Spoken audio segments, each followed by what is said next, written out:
रीवा विधायक एवं मध्य प्रदेश के पूर्व कैबिनेट मंत्री राजेंद्र शुक्ला एवं अजय सिंह सीनियर जर्नलिस्ट एवं ब्यूरो चीफ नव स्वदेश समाचार पत्र रीवा से विशेष बातचीत।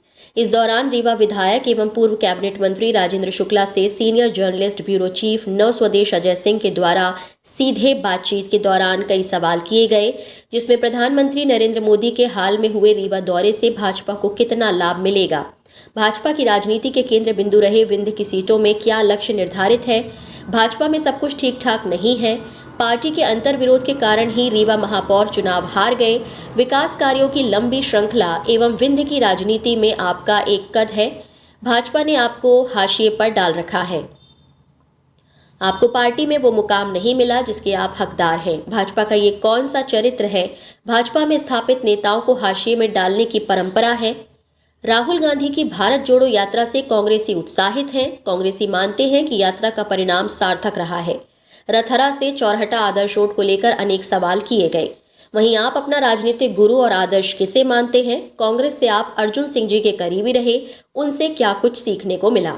श्रीनिवास तिवारी की कार्यशैली को किस रूप में देखते हैं? सहित तमाम दर्जन भर से अधिक सवालों के साथ जिक्र करते हुए विशेष बातचीत की गई। आइए आपको सुनाते हैं रीवा के विधायक एवं मध्य प्रदेश सरकार के पूर्व कैबिनेट मंत्री एवं सीनियर जर्नलिस्ट एवं नव स्वदेश समाचार पत्र के ब्यूरो चीफ अजय सिंह के सवाल पर पूर्व मंत्री ने क्या जवाब दिए। बुलेट रिपोर्टर के लिए ब्यूरो रिपोर्ट रीवा। नहीं, नरेंद्र मोदी जी का कार्यक्रम अभी जो हुआ उसको लेकर के पब्लिक में मतलब जो आकर्षण बनना चाहिए वो बन नहीं पाया, और लोग अभी भी मतलब जो है तो इस असमंजस में फंसे हुए हैं कि वो कार्यक्रम का क्या था है, मतलब कुछ समझ नहीं पाए लोग कि उस कार्यक्रम के पीछे की क्या थीम थी। केवल प्रशासनिक घोषणाएं थी। नहीं, देखिए, मोदी जी न सिर्फ देश के बल्कि दुनिया के सबसे लोकप्रिय नेता हैं। वो कहीं भी जाए, देश के किसी कोने में जाते हैं तो पूरे देश के लोग उनको सुनते हैं। आज उनकी वो परिस्थितियाँ हैं, विंध्य में आए हैं, रीवा में आए हैं, सिर्फ रीवा के लोग के लिए ही आए हैं, रीवा के लोग ही सुनेंगे। अब वो बहुत विश्व के सबसे लोकप्रिय नेताओं में से एक है। हम लोगों ने वो जमाना भी देखा है जब अमेरिका और चाइना के जो हेड होते थे उनके वो मतलब हम लोगों को लगता था वो हमसे बहुत बड़े हैं, लेकिन आज मोदी जी ने ये स्थिति पैदा कर दी कि अब ऐसा लगता है कि चाइना और अमेरिका के जो हेड हैं वो हमारे मोदी जी से या तो बराबरी में है या थोड़ा मोदी जी ऊपर है। तो ये कार्यक्रम जो था ये पंचायती राज सम्मेलन था, पंचायती राज दिवस के अवसर पर था, और वो पूरे देश के पंचायतों के लिए था, और उन्होंने सभी देश के पूरे पंचायतों के लिए जो काम किए हैं, चाहे वो प्रधानमंत्री आवास योजना हो, चाहे गरीबों के इलाज के लिए आयुष्मान कार्ड योजना हो, चाहे नल से जल देने वाला, अकेले मध्य प्रदेश में 60,000 करोड़ के काम चल रहे हैं। आप कल्पना करिए पूरे देश में कितने लाख करोड़ के काम चल रहे होंगे। और ये उस पीड़ा को समाप्त करने वाला काम है, योजना है, जो हमारी माताओं बहनों को ग्रामीण क्षेत्रों में पानी ढोने के लिए मजबूर करता था।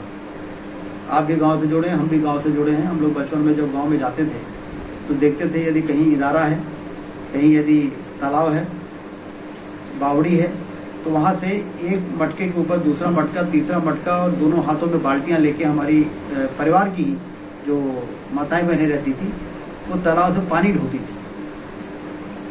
ये कितना बड़ा मतलब एक तरीके से परेशानी थी उन लोगों को। मैंने बताया कि इतनी सौगातें तो मिली ही हैं, आगे का मार्ग भी प्रशस्त होता है।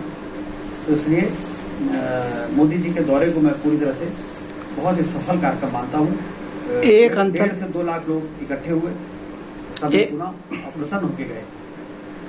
एक अंतर लोगों ने महसूस किया है आपकी ही पार्टी के अंदर। अटल जी आए थे तो स्वस्फूर्त भीड़ जो है तो घरों से निकल के अटल जी को सुनने के लिए दौड़ी थी, लेकिन अभी प्रशासनिक मशीनरी के दुरुपयोग के आरोप आए कि ढो के लाया गया। देखिए क्या है, वो तो एक सुविधा प्रदत्त की जाती है, किसी को कहीं जाना है। आज यदि हम सरकारी कार्यक्रम में किसी को, यदि आप गाड़ी खड़ी कर दो, कोई बैठते नहीं है यदि उनका मन नहीं है। मोदी जी का नाम गांव वालों ने बताया कि गाड़ी पहुंची और मोदी जी का कार्यक्रम है, तो लोग ढूंढ रहे थे कैसे जाएं। तो ऐसा नहीं है कि वहाँ पे 2 लाख और 2.5 लाख रुपए लोग जो आए 2.5 लाख वो ऐसे जबरदस्ती ढो के नहीं लाए गए। सुविधा मिल गई, सुविधा देना भी चाहिए, तो वो दौड़ दौड़ के बैठे हैं कि मोदी जी को सुनने जाना है, मोदी जी को देखने जाना है। तो मोदी जी के आकर्षण कम है ये तो आप कहोगे तो कोई नहीं मानेगा।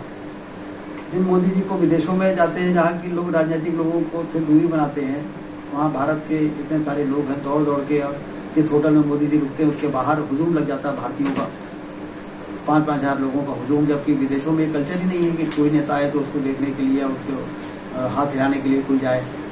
बगल से निकल जाते हैं वहाँ के देश के प्रधानमंत्री, मुख्यमंत्री, और कोई नोटिस ही नहीं करता है। लेकिन मोदी जी ने न सिर्फ देश में रहने वाले लोगों के दिल और दिमाग में अपना स्थान बनाया अपने कार्यशैली से, सम्मान का, आदर का।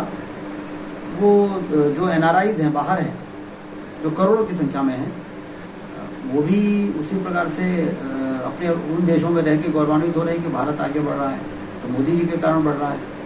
भारत की मजबूती और रुतबा बढ़ा है। तो इसलिए मोदी जी गांव-गांव में इतने लोगों की ऐसे कल्याण की प्रधानमंत्री आवास योजना में गरीब के पास जाके कहिए मकान मिला क्या, तो किसने दिया? मोदी। तो जिन मोदी गांव-गांव में लोगों के, गरीबों के दिल और दिमाग में बैठे हैं, उनके कार्यक्रम में तो महापौर का चुनाव हुआ वो आपके हाथ से निकल गई सीट, इस पर कितनी सत्यता है? देखिए, राजनीति में ये सब चीज़ें थोड़ा बहुत सभी जगह चलती हैं, सिर्फ एक पार्टी में नहीं चलती, सभी पार्टियों में चलती है। लेकिन इससे चुनाव के परिणाम में कोई असर आता नहीं है। जनता वोट देती है, और जनता यदि आपके कामों से खुश है, तो यदि थोड़ा बहुत इधर से उधर हुआ तो उतना दूसरे पार्टी से आपकी पार्टी में भी हो जाता है, तो वो बैलेंस हो जाता है। तो इसलिए इस प्रकार की चीज़ें चुनाव के परिणाम में कुछ असर डालते हैं, ऐसा होता नहीं है। लेकिन बहरहाल हमारी जो पार्टी है वो पूरी एकजुट है, और सब लोग एकता के साथ चुनाव लड़के, और इस चुनाव में पार्टी को जिताने का संकल्प सभी ने लिया है। और जब पार्टी जीतेगी और भाजपा की सरकार बनेगी तो जनता की अपेक्षाएं पूरी होंगी, इसलिए भाजपा का जीतना जरूरी रहता है। तो मतलब ये पिछला चुनाव हारने का कारण क्या मानते हैं? पिछले चुनाव में काफ़ी लंबे समय से भारतीय जनता पार्टी जीतती रही, और कभी कभी जनता को मन में लग जाता है कि चलो एक बार बदल के देख लेते हैं, तो हमें लगता है कि यही कुछ हुआ होगा। लेकिन अब सामने वालों की कार्यशैली को 15 महीने में भी देखा था, जब माखनलाल चतुर्वेदी और इको टूरिज्म, इको पार्क जैसे प्रोजेक्ट को अनावश्यक रूप से निरस्त करने का काम सरकार ने किया। और आज भी देख रहे हैं नगर निगम में कि कोई रचनात्मक काम यदि भाजपा की सरकार नहीं होती, तो सांसद और विधायक भाजपा के नहीं होते, तो फिर से उसी ढर्रे पे नगर निगम को ले जाने में मुझे नहीं लगता कि ये लोग कोई कसर छोड़ते। रीवा में विकास की स्थितियां ये है कि अब उसको उंगलियों से गिना नहीं जा सकता है, और ये जग जाहिर है। लेकिन इसके बावजूद पार्टी ने आपको हाशिए पर रखा हुआ है, जहां पर आपका स्थान होना चाहिए वो नहीं है, जिसकी वजह जिस पर आवाम हतप्रभ है। भारतीय जनता पार्टी की इस चरित्र से आप क्या महसूस करते हैं? जी, पार्टी में मेरा मंत्री भले नहीं है, लेकिन कोई पूछ परख हो, कोई सम्मान में कमी है, ऐसा मैं नहीं मानता। और लोग तो ये भी कहते हैं कि बिना मंत्री के ये मंत्री हैं, काम तो वैसे ही हो रहे हैं। इसी दौरान, हालांकि 10 सालों से एयरपोर्ट के लिए मैं लगा था, लेकिन इसी दौरान एयरपोर्ट के लिए वो सारे चीज़ें करने में सफलता पाई गई जो जरूरी थे, और अन्य काम जो भी ज़रूरी है मैं ज़्यादा समय दे पा रहा हूँ रीवा में। और इससे सरकार भारतीय जनता पार्टी की है, सरकार में जो मुख्यमंत्री जी के साथ जो मंत्री हैं वो सब हमारे साथी हैं। इससे कोई भी काम जो मंत्री के नाते मैं करता था उतना ही काम मैं अभी भी करता हूँ। स्थापित नेताओं को भाजपा में हाशिए पर डालने की पुरानी परंपरा है, जिसके उदाहरण पर लाल कृष्ण आडवाणी जी हैं, मुरली मनोहर जोशी जी हैं, दंतोपंत ठेंगड़ी जी हैं और उमा भारती जी हैं। तो क्या इस क्षेत्र में आप भी जो है तो पूरे मध्य प्रदेश के स्थापित नेताओं में गिने जा रहे थे, क्या वो दंश आप भी झेल रहे हैं? देखिए, जहाँ तक राजनीति में पद और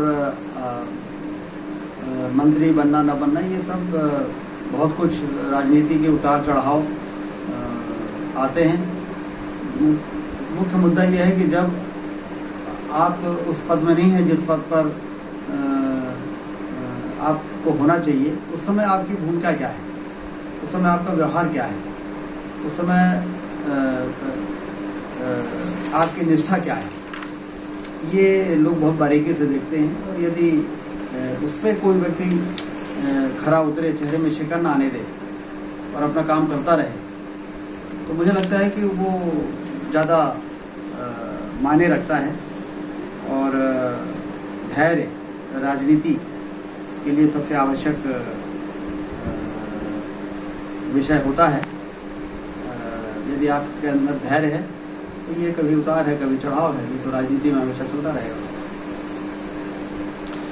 कांग्रेस में जब से राहुल गांधी जी ने पूरे देश की भारत यात्रा की है, उसके बाद से काफ़ी उतावलापन है और कांग्रेसियों का ऐसा मानना है कि इस देश के अंदर यात्राएं कभी विफल नहीं हुई है। शंकराचार्य जी ने यात्रा किया तो देश के अंदर 4 मठ की स्थापना किया, बुद्ध ने यात्रा की, पूरे बुद्ध विश्व को बौद्ध धर्म दे दिया, जयप्रकाश नारायण जी ने यात्रा की, इस देश में इंदिरा गांधी की सरकार चली गई, चंद्रशेखर जी ने यात्रा की, देश के प्रधानमंत्री हो गए, लाल कृष्ण आडवाणी जी ने यात्रा की, भारतीय जनता पार्टी पूरे देश के अंदर स्थापित हो गई, दिग्विजय सिंह जी ने पिछली बार नर्मदा यात्रा की, वहां भाजपा साफ हो गई।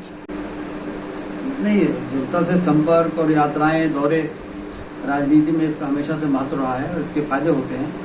लेकिन आपके मुद्दे क्या हैं, आपका उस दौरान आपके स्टेटमेंट्स क्या हैं, आपके बयान क्या हैं, वो कितना इस क्षेत्र की भौगोलिक परिस्थितियों के हिसाब से, इस क्षेत्र की समस्याओं के हिसाब से कितना प्रासंगिक है, महत्व इसका है। तभी वो यात्रा या तो सफल होती है, विफल हो जाती है। तो जिन महानुभावों का आपने नाम लिया, आदि शंकराचार्य जी का नाम लिया, गौतम बुद्ध जी का नाम लिया, आपने आडवाणी जी का नाम लिया, उनकी यात्राएं एक उद्देश्य को लेके थी, एक समाज में समरसता और समाज की परिस्थितियों को जानने के लिए थी, तो इसलिए वो सफल हुई हैं। और इस यात्रा को कांग्रेस के लोग सफल मान रहे हैं, लेकिन मुझे नहीं लगता कि देश में इतने विश्लेषक हैं, मीडिया कर्मी हैं, बुद्धिजीवी हैं, वो एक और ये तो कह रहे हैं कि यात्रा की बड़ी बात है, क्योंकि उस यात्रा का निष्कर्ष और उसका निचोड़ और उसका लाभ कितना कांग्रेस को मिलेगा और कितना देश को मिलेगा, ऐसा मुझे बहुत समझ में नहीं आता है। रीवा को विकास की आप किन बुलंदियों पर देखना चाहते हैं और कौन से शहर का आक्स आपके दिमाग में है जैसा आप रीवा को बनाना चाह रहे हो? सफाई के मामले में इंदौर से बेहतर हो, शिक्षा के मामले में कोटा से बेहतर हो, मेडिकल सुविधा के मामले में नागपुर से बेहतर हो, हिंदी के मामले में बेंगलोर से बेहतर हो। ये आदर्श रोड को लेकर के बड़े सवाल उठते रहते हैं। रेलवे से लेकर रतहारा तक की जो आदर्श रोड बनाई जा रही है, ये 18-19 साल से लगातार बन रही है। उसी को तोड़ो, उसी को बनाओ, उसी को तोड़ो, इसके पीछे क्या है? लगभग 200 करोड़ के आसपास लोग मानते हैं कि इसमें खर्च हो चुका है। जो लोग इस प्रकार की बातें करते हैं, खासतौर से कांग्रेस के लोग, उनके बुद्धि पर मुझे तरस आता है। उन्हें खुश होना चाहिए कि जो 2 लेन की सकरी रोड थी, आज बाहें फैलाई हुई शानदार 4 लेन की सड़क है, बीच बीच में फ्लाईओवर्स भी हैं। और पहली बार जब मैंने इसको बनाया था तो खंभों को शिफ्ट करवाया था, वो पहली बार इस पे काम हुआ। फिर विधायक निधि से, आप सोचिए कि इस समय कहीं से पैसा नहीं था, तो हमने कहा एक रूपरेखा बनाओ, जो बहुत बड़ा काम है, 7,000 करोड़, मतलब आप सोचो बाण सागर योजना इतना बड़ा काम, उसमें अभी इतना, उसमें भी हो सकता है 2-3 हज़ार करोड़ ही खर्च हुआ होगा। और इसके लिए भी 2300 करोड़ लगभग बाण सागर जैसी बड़ी योजना का भूमि पूजन रीवा जिले के लिए, सतना जिला और सीधी जिला मिला ले तो टोटल 7,000 करोड़ का काम का भूमि पूजन उन्होंने किया। अब उसमें तेजी आ जाएगी काम में। प्रधानमंत्री के भूमि पूजन के बाद बहुत तेजी से काम शुरू हो जाते हैं। तो इसलिए ये कहना कि रीवा को उन्होंने कुछ नहीं दिया, ये सही नहीं है। रीवा के और बिंद के हजारों गांवों में प्रत्येक घर में नल से पानी मिल जाए, इसके लिए पेयजल की योजना उन्होंने वो दे के गए हैं। और दूसरा, हम जानते हैं कि जब तक रीवा पूरी तरह से मेडिकल हब नहीं बन जाता, अभी भी लोग नागपुर पहुंच जाते हैं। और लंबे समय से ये डिमांड थी कि रीवा से नागपुर के लिए डेली ट्रेन हो जाए, जो इतवारी जाती है, जो पहले हफ्ते में 1 दिन जाती थी, तो उन्होंने रीवा से प्रतिदिन कर दिया। वो भी एक बहुत बड़ा काम है वो। तो इसलिए जैसा मैंने शुरू में कहा था कि बड़ी सौगातें हमारे विंध्य को मिलेंगी मोदी जी के आने से। और विंध्य में, रीवा में आने से कितना रीवा का मार्केटिंग होती है, आप ये भी तो देखिए। अभी मैं भोपाल गया था तो जितने लोग मुझसे मिले, प्रधानमंत्री जी का तो बड़ा जोरदार कार्यक्रम हो गया आपके यहाँ, प्रधानमंत्री जी का बहुत अच्छा कार्यक्रम हो गया आपके यहाँ, चाहे वो ब्यूरोक्रेट हो, चाहे वो पॉलिटिशियन हो, चाहे वो सामाजिक लोग हैं, फर्स्ट हैंड। नए वीडियोस एवं ताज़ी खबरें मिलती रहें, इसके लिए हमारे चैनल को लाइक, शेयर और सब्सक्राइब करना ना भूलें।